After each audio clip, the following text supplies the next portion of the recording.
తాడిపత్రిని దేశంలోనే నెంబర్ 1 పట్టణంగా చేస్తామని ప్రకటించారు ఎమ్మెల్యే జేసీ అస్మిత్ రెడ్డి. అందులో భాగంగానే పట్టణంలో తిరుగుతూ క్షేత్రస్థాయిలోకి వెళ్లి మరీ డ్రైనేజీ సమస్యలను నేరుగా చేపిస్తున్నారు.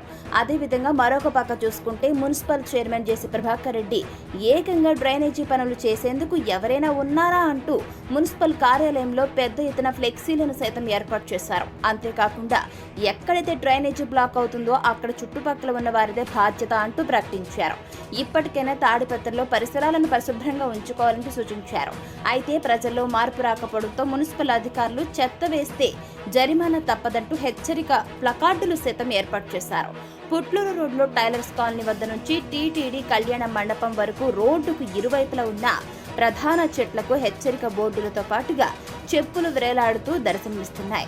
అయితే హెచ్చరిక బోర్డుల పక్కనే ఈ చెప్పులు కూడా దర్శనం ఇస్తుండటంతో పరోక్షంగా చెత్త వేస్తే అంటే ఎవరైతే చెత్త వేస్తారో అటువంటి వారికి బుద్ధి చెప్పేలా చేశారన్న తీవ్ర చర్చ తాడిపత్రిలో జరుగుతోంది.